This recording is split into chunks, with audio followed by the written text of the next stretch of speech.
So I don't know about you, but certainly I've become more and more aware of avoiding certain poses that are more challenging to cue from a prop setup, or not feeling confident that my students understand the setup or have access to props. A phenomenal pose in your yin practice, or even as an opening to a strong back bending class, is that supported butterfly, supine butterfly, a supported Supta Baddha Konasana, or some people even look at it as a variation, a supported fish, Matsyasana pose. This is how I like to teach it in my yin practice.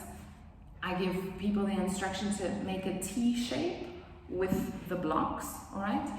And then actually physically turning around and showing them that I want the base of the T between the shoulder blades, and the top of the T is for my head, okay? Someone who has neck injuries, neck sensitivity, you're gonna wanna recommend that they keep the block higher, all right? Some people who you know are just more open in that area, you could give the option to lower the block.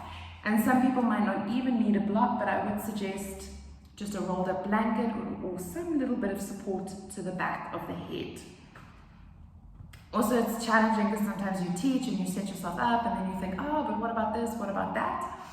Others, depending on the accessibility to blocks or bolsters. Obviously, if you have a bolster, if your student has a bolster, a foam roller is also really great on this one. They could use that to support the full length of the spine, okay? But we're going practical and what we see most of.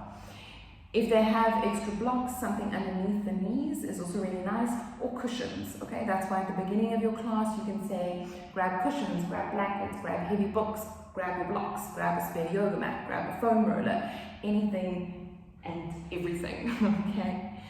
So I'm making that bound angle butterfly position with my feet. I'm adjusting, finding that block positioning between the scapula. Takes a bit of time, so give your students a bit of time. Yoga hair, there's a reason the yoga bun exists, because ponytails can be hazardous. And I'm gonna feel the base of my skull, of my head, comfortably supported by that block.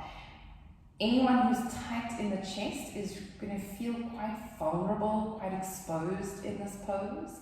So they might find it more reassuring to place the hands to the belly, absolutely fine. Those who have a little bit more room, you're able to extend the arms out in line with the shoulders. If they have a small space for their home practice, maybe even cactus arms, but notice that's a bit more challenging for the external rotation into the shoulder.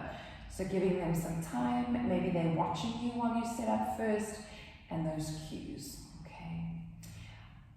A minute into the hold, a little bit longer, maybe you can give that suggestion to drop the block down. And just looking at the angles, how that then changes the extension in the neck, so you can understand that that's going to be stronger, it's going to feel more vulnerable in the body. And when we come out, the first and foremost cue is to lift the head, tucking to the chin, pressing into the forearms, so they're nice and stable, nice and supported.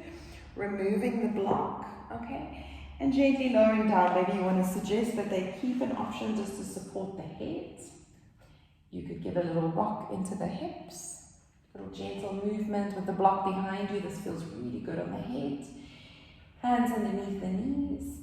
Inhale to lift up, maybe a little hug up and down. Remember, our counter pose is what we've kept bent. We want to straighten. So a little bit of a leg up, a little bit of a hug in, maybe a few rock and rolls, depending where you're transitioning to next in your sequence of poses.